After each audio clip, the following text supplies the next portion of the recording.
Catherine Bernardo nagulat sa mga desisyon ni Alden Richards. Huy! Ano nga ba ito? Siyempre, ang pangarap ni Alden Richards ay talaga nga namang ikagugulat ng lahat. Siyempre, ang pagkakatuluyang hinahangad ni Alden Richards para sa pretty girl na si Catherine ay maaari at posible na magwawagi ang aktor. Dahil nga, ito lang naman ang makapagbibigay kaligayahan sa puso, hindi lamang kay Alden Richards maging sa kanilang milyon-milyon na mga taga-subaybay.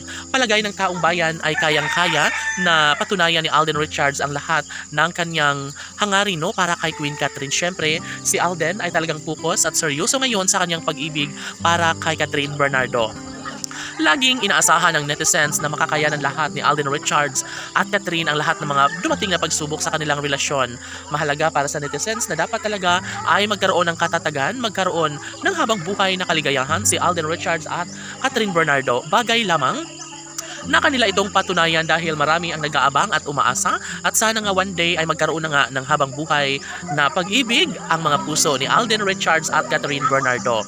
Isa sa pinaka-inaabangan ng lahat ay ang pagkaroon at pagbuo ng sariling pamilya ng Cat Del Love Team dahil saksi ang kalangitan na sadyang nangingibabaw at namumutawi ang tunay na pagmamahala nila sa isa't isa. Hindi ba't ito lang naman ang pinakahinahangad ng lahat ang magkaroon ng katiwasayan at habang buhay na kaligayahan sa puso ni Alden at Catherine. Dahil dito, mas lalong nagpupursigi at mas lalong nagpokus ngayon si Catherine para sa tunay na kaligayahang kanyang pinakahinahangad sa piling ni Alden Richards. Kahit na marami umano silang mga trial sa buhay, pag-ibig ay talaga nga namang mas ipinagpaubaya na lang ni Catherine Bernardo ang lahat tungo sa isang pagkakatuluyang kanilang pinapangarap. Of course, mananatili ang isang magandang pagkakataon, mananatili ang magandang pag-iibigang kanilang pinakahinahangad kahit ano pa man ang paninira ng mga bashers, ay nasisiguro ng lahat na one day ay magbubunga rin ang lahat sa kanilang pagkakatuluyan.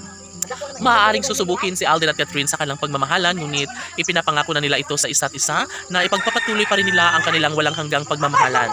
Dahil kaligayahan sa puso ng kanilang mga tagahanga ang pagmamahalang pinaka-iniingatan ni Alden para kay Catherine. Tanong ng mga netizens, hindi kaya mauwi lamang sa wala ang lahat ang pagmamahalang tunay ni Alden Richards at Catherine Bernardo? Posible nga ba na magkakaroon ng happy endings sa buhay relasyon ni Catherine at Alden? Opo, naniniwala ang taong bayan at syempre lahat ay kaya nilang suportahan ang kanilang mga iniidolo alang-alang sa kanilang tunay na pag-iibigan. Kaligayahan sa mga puso ni Alden at Catherine ang siyang pinangarap ng taong bayan. At syempre, hindi ito ang pinakahuli dahil sadyang naman na sinisimulan pa lang ni Alden at Catherine ang kanilang tunay na pagmamahalan. Of course, masaya ang lahat dahil mas nagiging mainit ang usaping relasyon ngayon ng kanilang mga iniidolo na posibleng hahantong nga ito sa habang buhay na pagmamahalan sa mga puso ni Alden Richards at Catherine Bernardo. Laban!